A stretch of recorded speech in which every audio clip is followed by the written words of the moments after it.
Hi, my name is Advisor Maiwat, and I'm here to talk to you a little bit more about HBCUs. So first of all, what is an HBCU? An HBCU stands for a historically Black college or university. So this is an institution that its student population is mostly Black students. And I'm going to talk a little bit more about what it is and how to know if it's for you.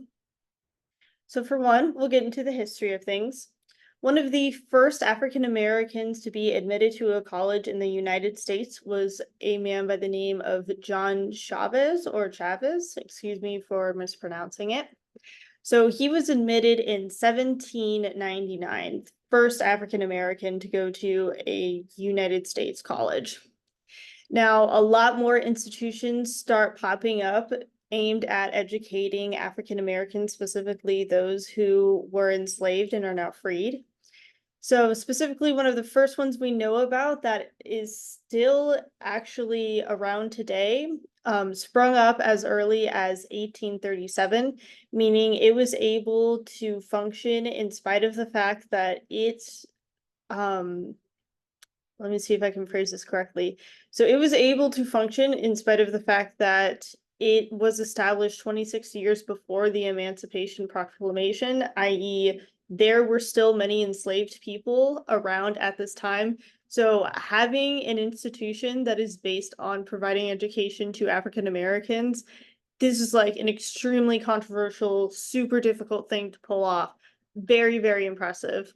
And then, of course, after the Emancipation Proclamation is passed in 1863, then we have way, way more HBCUs, way more people who we have freed African Americans who are looking to get educated, institutions who are popping up to fill that niche.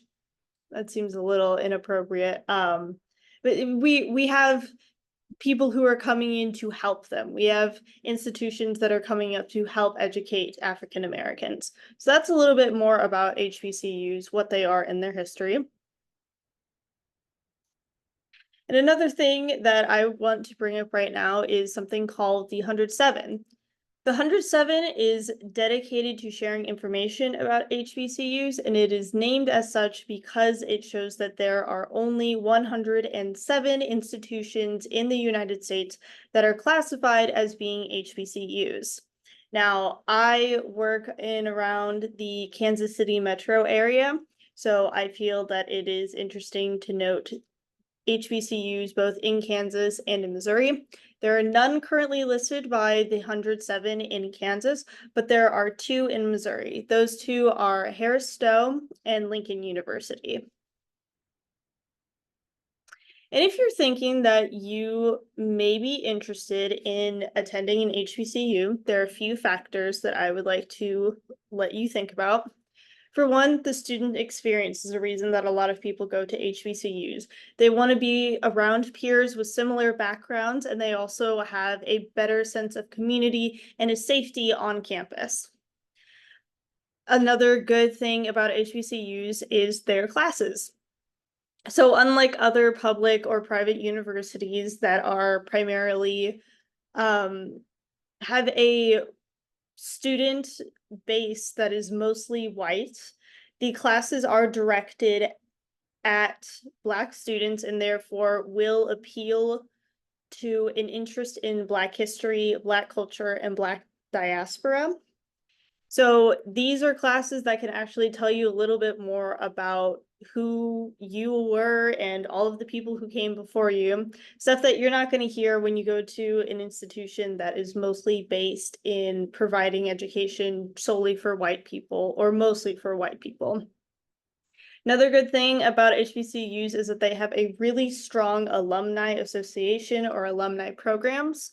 So they really want to see you guys succeed. They want to see their students go off and do great things. Therefore, they create a strong network of peers so that you can continue to talk to everyone that you worked with, that you grew up with, that you were around in college. And that network can prove to be very beneficial to you as a working adult.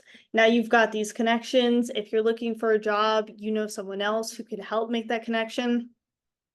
There was actually a statistic a while ago, and I don't remember exactly where this is from, so forgive me if I misinterpret it. But a while ago, there was a statistic that said that about 80% of the jobs that people get offered are offered because they have some sort of connection to someone who's already in the company. So if you go to a school that's got a really strong alumni program or association or whatever, that is an even better way of assuring that once you graduate, you are also going to have placement. Then finally, one of the other good things about HBCUs is the diverse offering, specifically of HBCUs. So just like any other public or private university, there are just so many different types of HBCUs. So they're not all going to be private, they're not all going to be public. If you want a religious association, if you want something secular, there's going to be some of that for both. Some are going to be larger, some are going to be small, and they're going to be all over the country. So it's not like I spoke recently about women's colleges where there are about 30, and the offerings as far as institutions go are a lot more selective. You've got 107 organizations or institutions that you can choose from. So you can be a little more particular in the things that you want out of your college. And then if any of this has seemed interesting to you, you think maybe I want to go to an HBCU, how am I going to know if it's right for me?